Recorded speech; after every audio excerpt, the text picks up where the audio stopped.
Merry meet everyone. This is Anastasia Autumnfire for day 4 of my 30 days of Samhain crafting in honor of my matron goddess Hel. What you are looking at is today's craft, sort of. This is actually a skeletal hand made out of resin.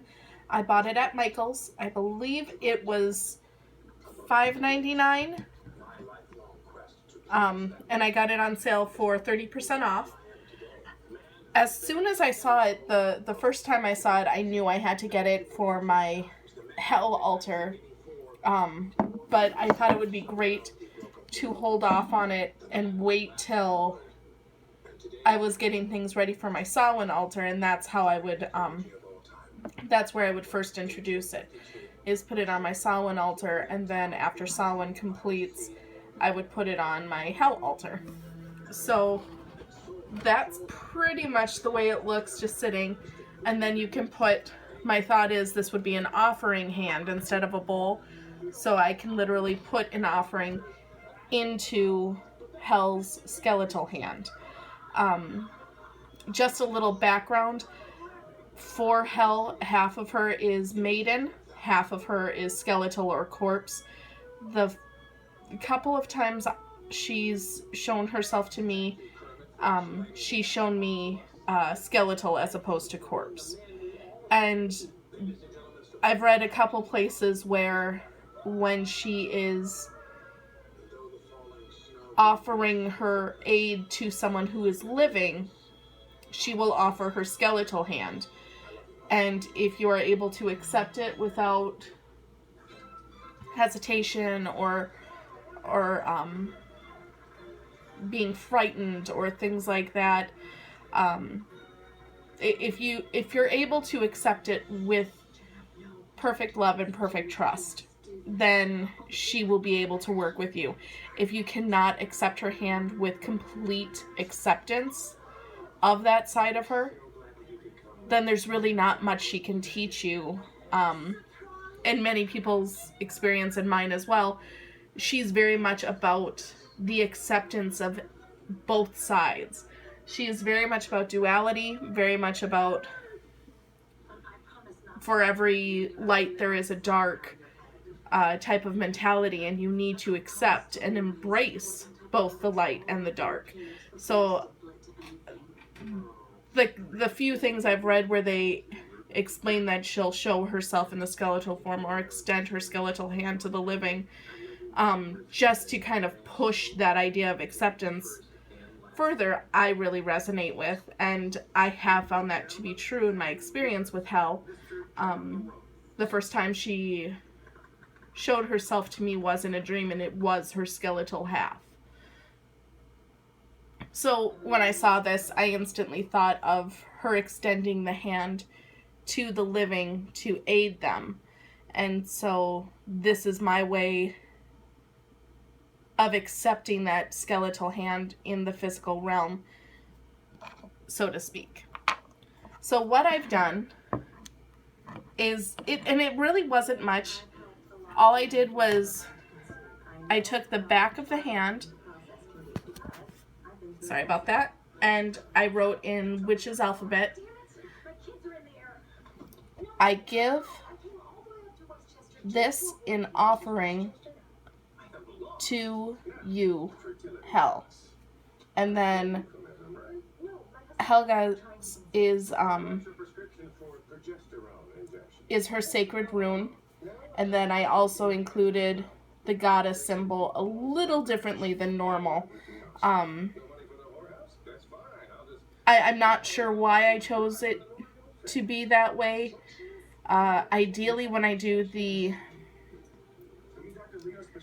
goddess symbol, when working with her, I will leave half of the full moon light, like not colored in, and the other part colored in, because she is half in light, half in dark, and I like that kind of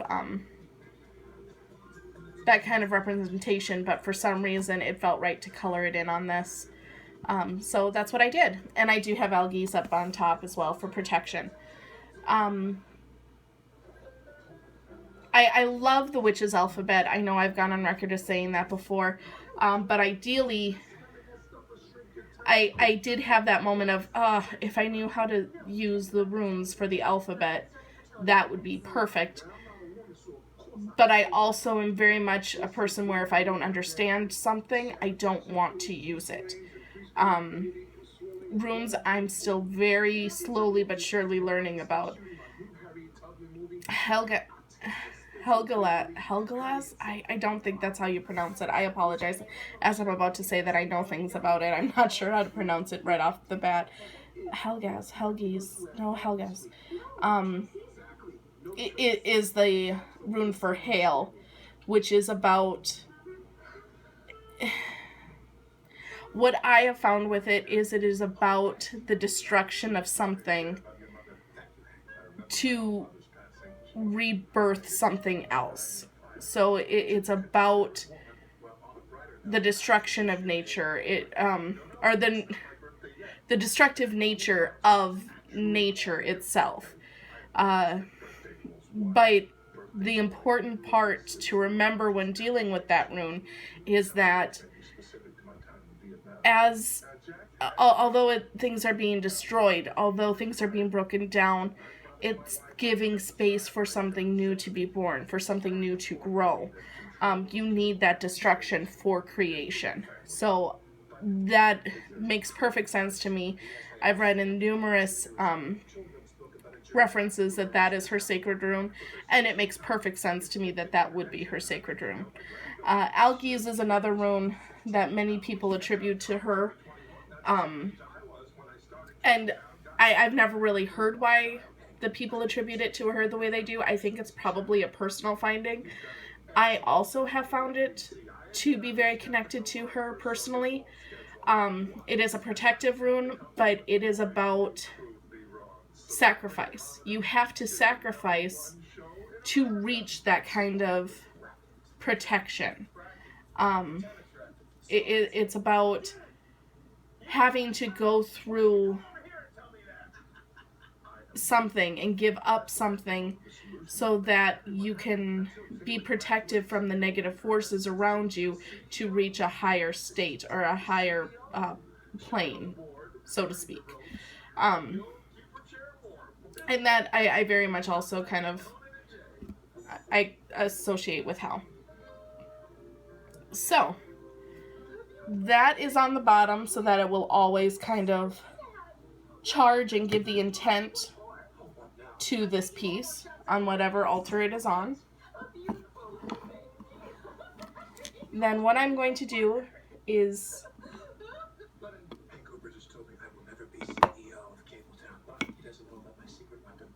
here is some oil I have made in the past. It is my offering oil. I made it during the blood moon. Wait, sorry about that. The dark moon. It was part of, if you followed my 30 Days of Magic series on Facebook, it was the totem, the crone totem for wolf, which is also a sacred totem for hell, or a sacred animal for hell. So I'm going to dip my fingers in that oil and start at the base and push it out, because I want to send these energies out to the universe, out to hell.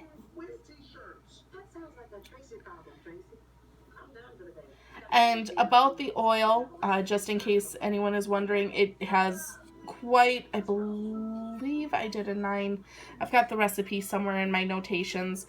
But it is an herbal infused oil, and I kept the herbs in it. I did not feel a need to drain it. I actually was called to do quite the opposite, to keep the apples and the rosemary and roses and all that jazz in there. So this is now charged. It is now consecrated with the oil. It has the intent with the back, which apparently got some oil on it because I'm brilliant. But that works as well. And it has the oil on top. So now all I would do is place my offering in the palm. I'm going to move back my camera a bit so you can get a better idea. Oh, sorry about that. Oh my goodness. I swear I'll get better with my camera skills. So, here is how it would look. I put my offering, an apple that I just picked the other day. I'm going to rub some oil on that since it is an offering as well. And then I might say a little prayer. It could be something as easy as, I offer this to you, Hell. May it serve as nourishment as you nourish me. Or whatever strikes me. Maybe I don't say a word. Maybe I just light some incense or light her candle. Something along those lines. Whatever I feel called to do with that offering.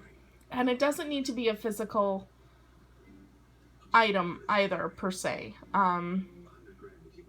It could be, well, I mean, if it's going into the hand, it should be a physical item, but it doesn't need to be a food item per se. I chose an apple for the first offering simply because apples are sacred to Lady Hell as the food of the dead. There's quite a few resources where it talks about her growing orchards to care for those in Helheim that are under her care. And so apples are very close to her heart. And I just picked those yesterday with some friends, so it seemed right. But Hell, for her, I also do write quite a few things. Poems, letters. I try my hand at drawing, which is not always a good thing, but it also helps me learn humility a bit. So yeah, and offerings don't need to be a physical nature. It can simply be words that you speak. It can be, you know, lighting of a candle, the flame itself, the lighting of incense. It can be various things, but for some reason when I saw this hand, it spoke to me, and I wanted to turn it into an actual craft by doing the writing on the back of it and consecrating it with oil. So although I didn't make the hand myself, I thought I would still share this as a craft, as it does become a crafted spell of sorts. So I hope that you enjoyed this video. I hope that this wasn't kind of a cop-out craft, so to speak.